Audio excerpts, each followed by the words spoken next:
Polysaccharide.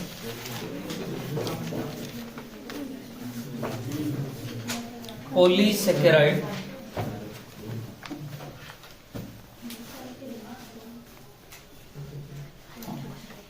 Polysaccharide किसे कहते हैं, अपने को कोई पूछ ले तो अपन कहते थे, देखो ऐसे मोनोसेकेराइड ऐसे कार्बोहाइड्रेट जिनके जल अपघटन पर 10 से अधिक मोनोसेकेराइड इकाइयां प्राप्त होती है।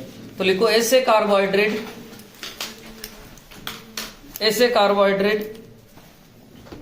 जिनके जल अपघटन पर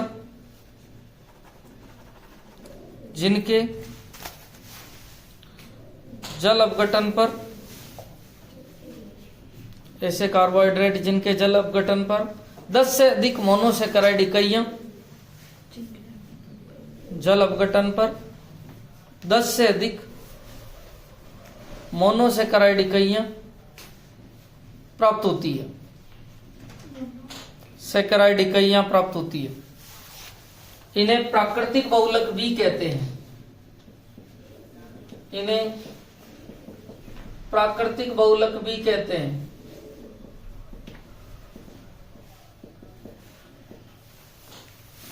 कौन सा बहुलक कहते हैं भैया? प्राकृतिक, क्योंकि आपका ऊन है, रेशम है, कपास है, ये सारे इसी में आते हैं।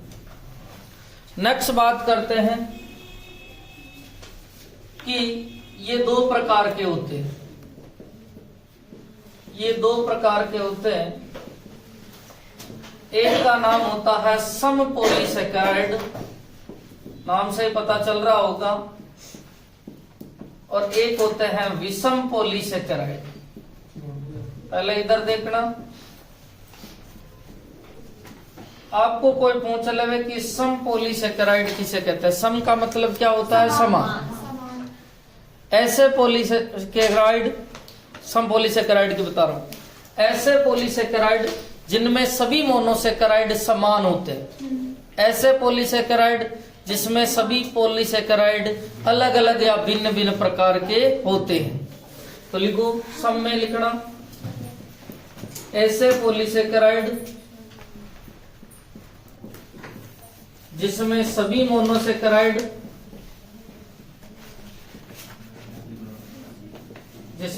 मोनोसेकेराइड समान होते।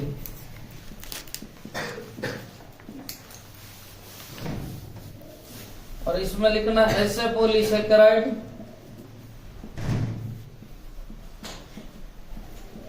जिसमें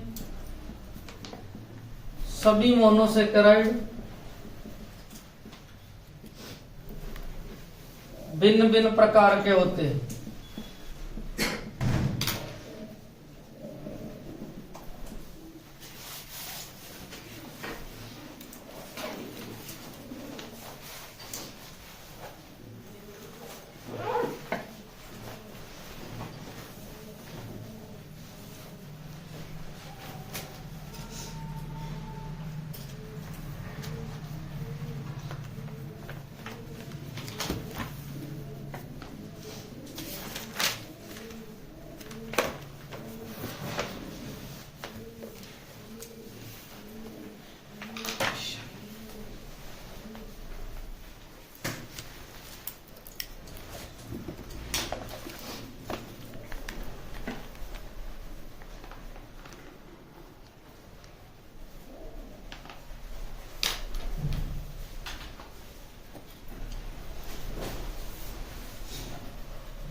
लिख दिया भैया।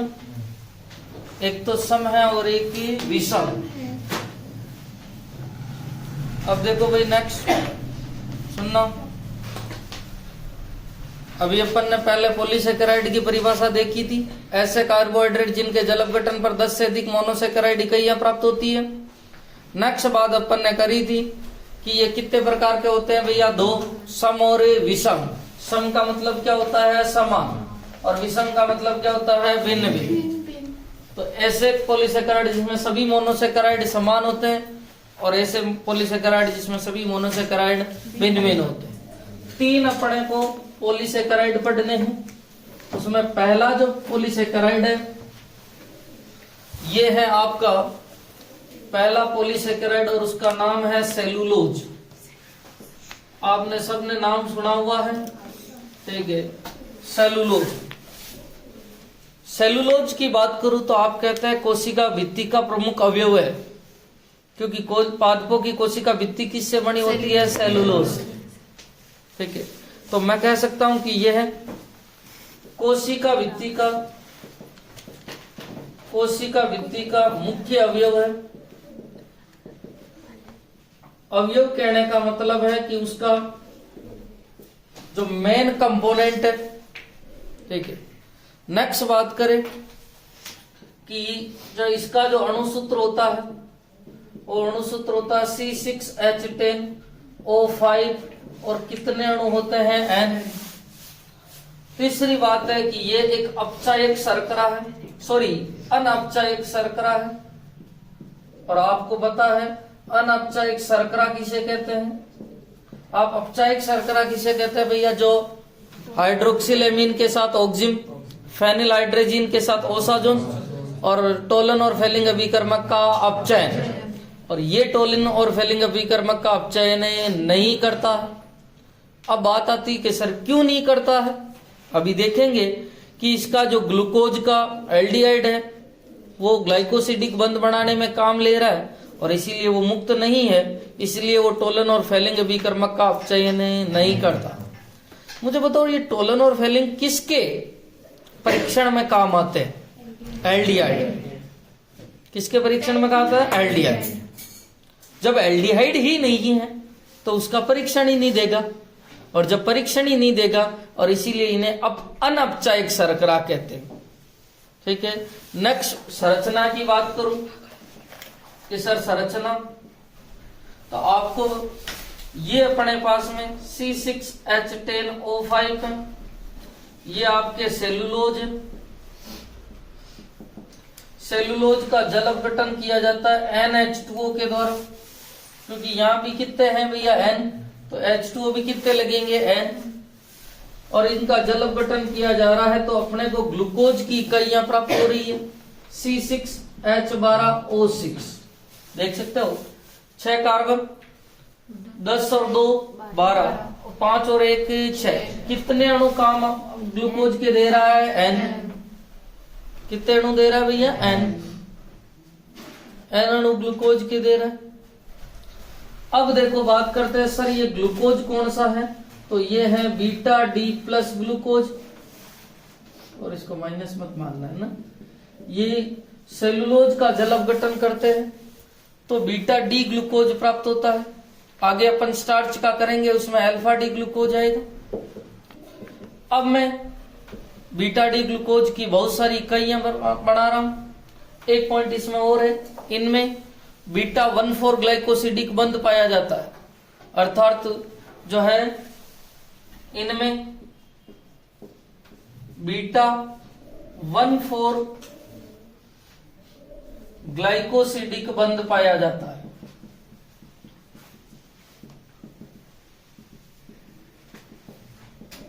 या कई जगह इसी को ऐसे लिखते हैं, इसमें C1C4 ग्लाइकोसिडिक बंध पाया जाता है। दोनों बात एक ही है कि पहले और चौथे कार्बन में या तो कहते बीटा या इनमें C1C4 ग्लाइकोसिड। देखो बीटा इसलिए आया है कि बीटा D ग्लूकोज से बना है।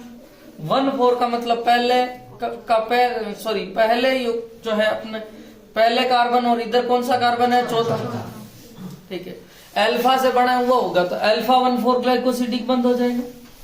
अब मैं बीटा ग्लूकोज बना रहा हूं, और बीटा ग्लूकोज आपको पता है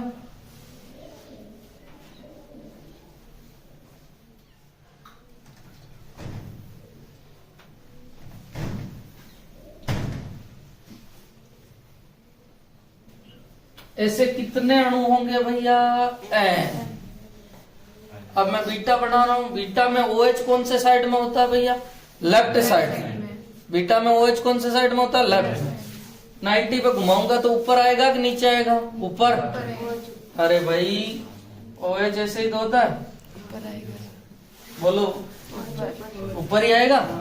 ठीक है, तो देखो OH H H OH OH H H OH और H और CH2OH, यही है।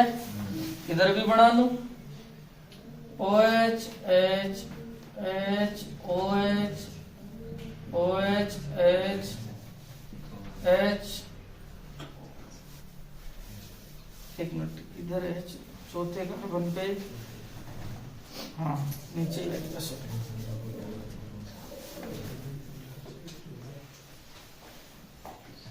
OH H H OH OH H H OH और H और CH2OH, ठीक है sir. OH H H OH OH H H और OH H और CH2OH। मुझे बताओ कौन कौन सा ग्लाइकोसिडिक बंध है भैया? बीटा 1,4 ग्लाइकोसिडिक बंध है, मतलब ये कौन सा कार्बन है भैया? पहला। ये कौन सा? चौथा। हाँ कहाँ पे? ऊपर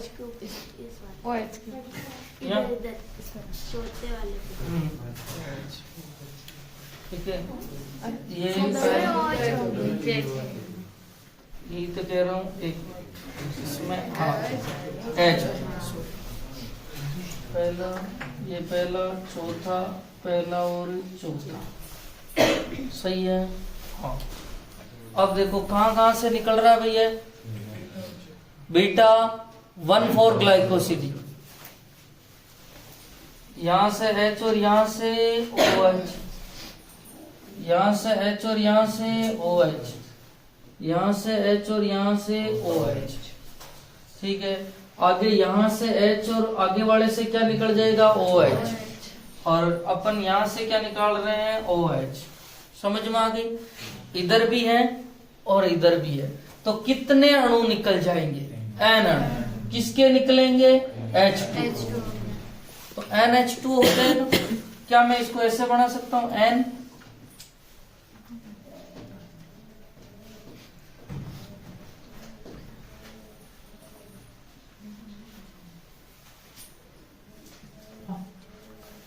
मैं 3 ही बना रहा हूं, आगे और चलती जाएगी, है ना। अब देखो यहां से तो बचेगा H, ठीक है। यहां से क्या बचा भैया? यहां तो H, यहां H और ऑक्सीजन ऐसे ही जुड़ेगी। यहां H, यहां H और ये OH, और इधर वापस क्या बच जाएगा? ऑक्सीजन। इधर हाइड्रोजन बचा तो इधर ऑक्सीजन।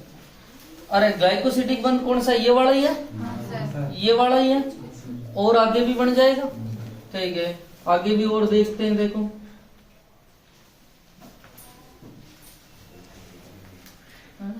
H H और ऑक्सीजन आगे चलती रहेगी। ये भी ग्लाइकोसिडिक बंध है, 1,4 ग्लाइकोसिडिक बंध है। ये सेलुलोज की संरचना होती है। समझ में तो आ गई ना? ठीक है, तो लिखो जल्दी से। एक मिनट। स्टार्च की बात करें तो स्टार्च भी एक पॉलीसेकेराइड है, ठीक है। सेलुलोज भी पॉलीसेकेराइड था और स्टार्च भी पॉलीसेकेराइड। इसकी मैं सीधी संरचना की बात करूं तो इसका अणुसूत्र भी C6H10O5N होता है। इसका जल अपघटन किया जाता है, और जल अपघटन किया जाता तो ये भी ग्लूकोज के अणु देता, N ग्लूकोज के अणु देता C6H12O6। ये आपका स्टार्च का फॉर्मूला है और ये आपके ग्लूकोज का फॉर्मूला है। सेलुलोज में जो है, सेलुलोज में आपको बीटा डी ग्लूकोज प्राप्त हुआ था, स्टार्च में आपको अल्फा डी ग्लूकोज प्राप्त होता है, alpha D plus glucose. Starch जो होती है वो 2 भागों से मिलकर बनी हुई होती है। एक होती है एमिलोज और एक होती है एमाइलोपेक्टिन। स्टार्च 2 भागों से बना होता है, एक होता है एमिलोज और एक होता है एमाइलोपेक्टिन, या कई जगह इसको एमिलोपेक्टिन भी लिखा जाता है। ठीक है, एक होता है एमाइलोज,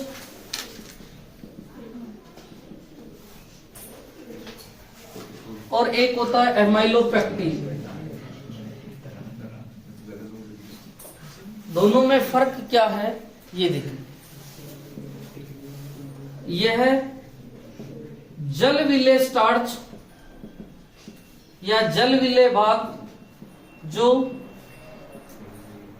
10 से 20% भाग बनाता है। कुल स्टार्च का कितने परसेंट भैया? 10 से 20। ये जल में विलेय है। यह है जल अविलेय भाग जो 80 से 90% भाग बनाता है। मतलब ज्यादा भाग कौन सा होता है भैया? एमाइलोपेक्टिन। इसे अल्फा एमाइलेज कहते हैं, और इसे भी अल्फा एमाइलेज, इसे अल्फा एमाइलोपेक्टिन कहते हैं। ठीक है,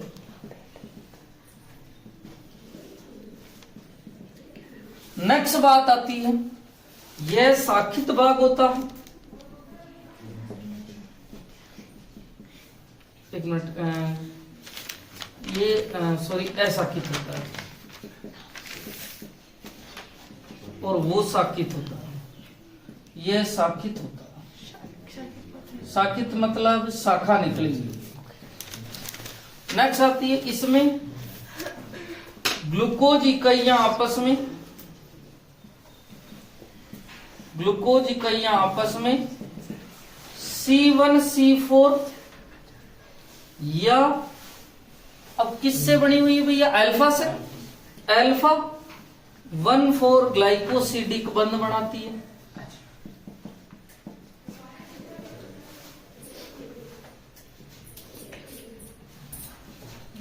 C1C4 या इसमें दो प्रकार के बंध होते हैं। इसमें C1C4 या अल्फा 1,4 ग्लाइकोसिडिक बंध,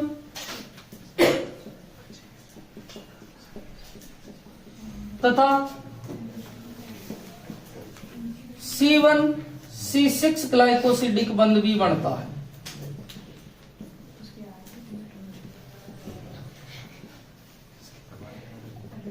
मुख्य शाखा जो होगी उनमें तो C1C4 ग्लाइकोसिडिक बंध बनेगा, और जो शाखा निकली हुई होगी उसमें C1C6 ग्लाइकोसिडिक बंध होगा। अभी मैं दोनों की संरचना बना रहा हूं, एक तो एमाइलेज की और एक एमाइलोपेक्टिन की। दोनों की संरचना बनाते हैं। ठीक है, पहले ये उतार लो। यहाँ N लिखना स्टार्च क्या है? NH2, क्योंकि N अणु ग्लूकोज के बने। अब देखो इधर एमाइलेज की संरचना बना रहा हूं। उसने कहा था एमाइलेज एक अशाखित होता है, मतलब शाखा नहीं निकलती। दूसरा, इसमें 1,4 ग्लाइकोसिडिक बंध पाया जाता है। तो पहले मैं अल्फा ग्लूकोज बढ़ू,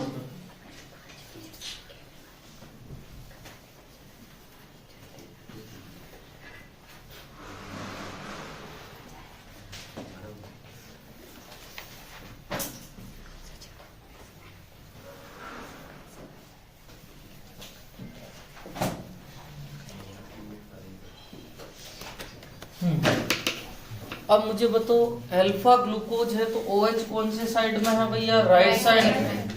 तो 90 पे घुमाऊंगा तो कहाँ जाएगा? नीचे से।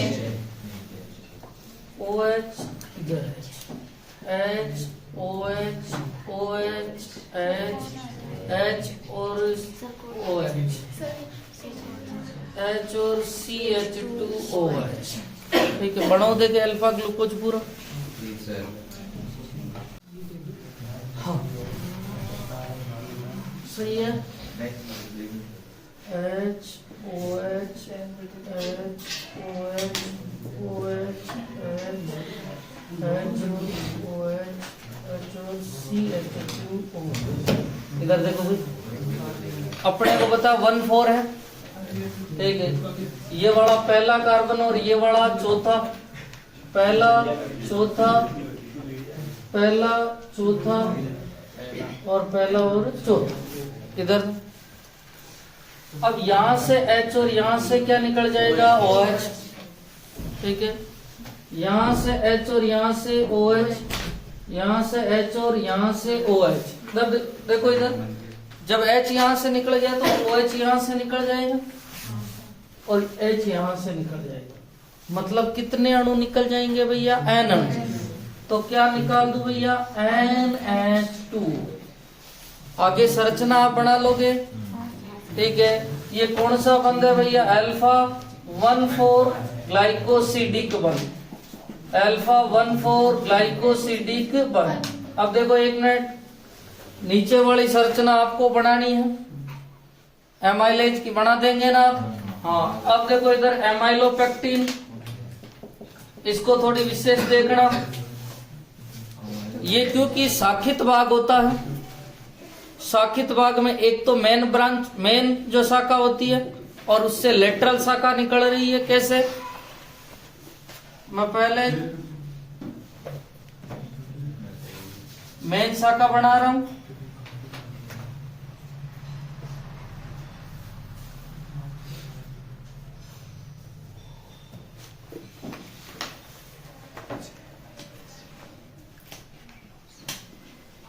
इसकी संरचना को थोड़ी विशेष ध्यान देना।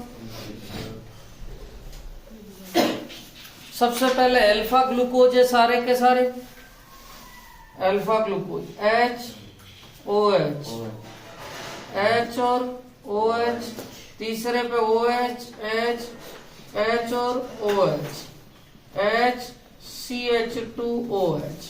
N अणु है, HOH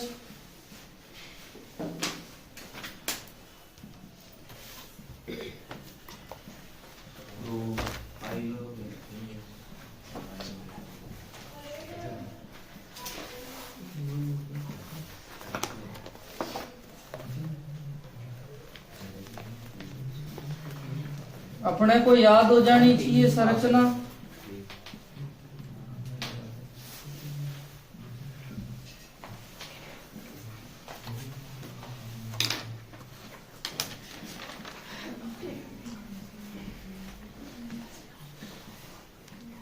अब देखो मेन ब्रांच जो होती है उसमें अल्फा 1,4 ग्लाइकोसिडिक बंध पाया जाता है। यहां से मैं H और यहां से OH, यहां से H और यहां से OH, यहां से H और यहां से OH। यहां से H निकल गया तो यहां से क्या निकल जाएगा? OH। यहां से OH निकल गया तो यहां से H। ये तो मेन ब्रांच। इससे जुड़ी दूसरी ब्रांच, यहां पर जो बंध है वो बंध है अल्फा 1,4 ग्लाइकोसिडिक बंध। नेक्स्ट एक और बंध बनेगा और उस बंध को कहा जाता है 1,6 ग्लाइकोसिडिक बंध। कौन सा बंध है भैया? 1,6, मतलब पहले और छठे के बीच। अब देखो मैं शाखा यहां बढ़ा लेता हूं,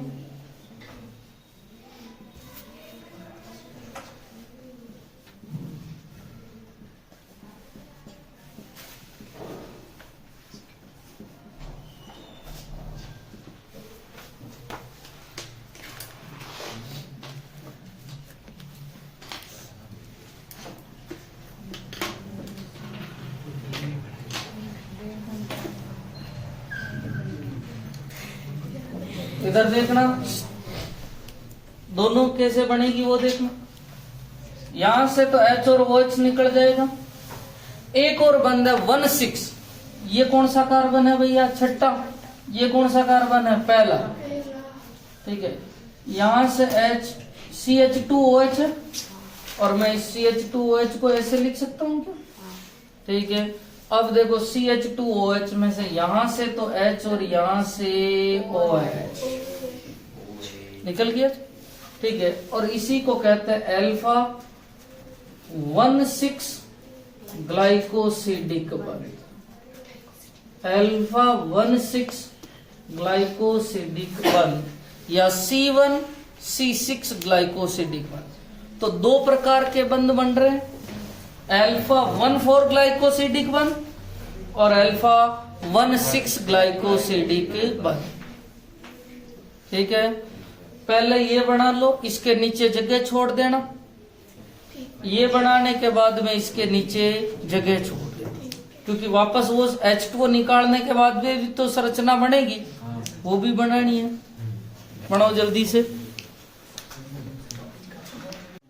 हाँ इधर देखो भाई, ये तो मेन चेन है, ये तो सबको समझ में आ रही है कि सर इसमें जो है अल्फा 1,4 ग्लाइकोसिडिक बंध बना हुआ है, जिस प्रकार ये है वैसी वैसे। अब इससे छोटी चेन निकल रही है, मैंने इसकी छोटी चेन बनाई पहले, ठीक है। छोटी चेन में 1,4 तो ग्लाइकोसिडिक बंध होंगे ही होंगे। अब ये इस बड़ी चेन से कैसे जुड़ी होती है, इसका तो छठा कार्बन और इसका कौन सा कार्बन है, पहला। अब देखना एक और बना रहा हूं, जैसे यहां पर जोड़नी है मेरे को, ठीक है। मैंने एक ग्लूकोज का अणु बनाया, ठीक है, H OH H OH OH H और H OH और HCH2OH। इधर देखो, ये कौन सा कार्बन है भैया, पहला, और ये कौन सा है, छठा। पहले और छठे के बीच में बंध बनेगा, तो ये देखो यहां से H ले लिया और यहां से क्या ले लिया, OH। अब तो समझ में आ गया ना भैया। यहां जोड़ना चाहे तो ये छठा है और उसका पहला, ये थी आपकी स्टार्च, ठीक है। निमिटो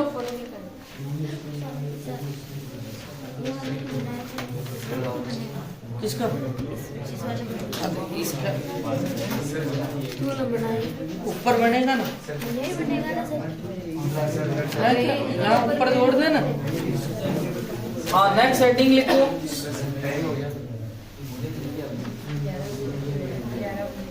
लिखो हेडिंग ग्लाइकोजन। हेडिंग लिखना तीसरी, ग्लाइकोजन। तीसरी हेडिंग लिखना ग्लाइकोजन।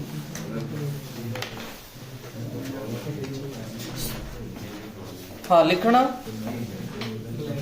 ग्लाइकोजन, नाम सुना मैं, हाँ चलो छोड़कर हेडिंग लिखो ग्लाइकोजन लिखना। अब देखो अपने जो शरीर में ग्लूकोज या अपन कह सकते हैं जो कार्बोहाइड्रेट है, वो कार्बोहाइड्रेट का जो संग्रह होता है वो किसके रूप में होता है, ग्लाइकोजन के रूप में। प्राणी शरीर में, सुनना पहले, प्राणी शरीर में कार्बोहाइड्रेट का संग्रह ग्लूकोज के रूप में होता है, ग्लाइकोजन के रूप में होता है। जितना भी कार्बोहाइड्रेट है अपने शरीर में वो किसके रूप में जमा होता है, ग्लाइकोजन। इसकी संरचना एमाइलोपेक्टिन के समान होती है, इसीलिए इसे प्राणी स्टार्च के नाम से भी जाना जाता है। आपको पता है एमाइलोपेक्टिन एक स्टार्च है और इसकी संरचना स्टार्च के समान होने के कारण इसे प्राणी स्टार्च कहते हैं, क्योंकि प्राणियों में है तो इसीलिए क्या कह दिया, प्राणी स्टार्च। जब शरीर को आवश्यकता होती है कार्बोहाइड्रेट की तो वो ग्लाइकोजन जो है वापस किस में बदल जाता है, ग्लूकोज के। तो लिखना प्राणी स्टार्च, शरीर में, प्राणी शरीर में, प्राणी शरीर में, प्राणी शरीर में कार्बोहाइड्रेट का संग्रह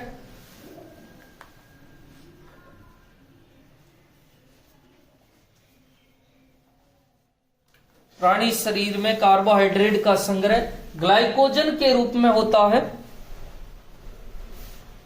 कार्बोहाइड्रेट का संग्रह ग्लाइकोजन के रूप में होता है, ग्लाइकोजन के रूप में होता है। इसकी संरचना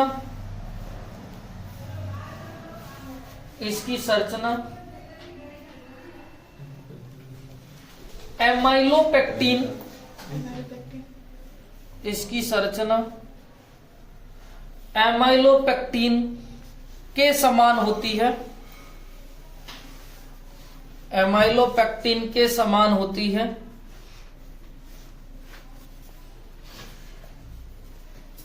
इसलिए इसे प्राणी स्टार्च कहा जाता है। समान होती है, इसलिए इसे प्राणी स्टार्च कहा जाता है। नेक्स्ट पॉइंट लिखना, जब शरीर को ग्लूकोज की आवश्यकता होती है, जब शरीर को ग्लूकोज की आवश्यकता होती है तो एंजाइम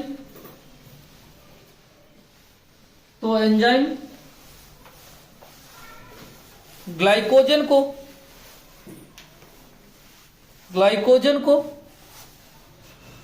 ग्लूकोज में तोड़ देते हैं। तो एंजाइम ग्लाइकोजन को ग्लूकोज में तोड़ देते हैं। ये तो था आपने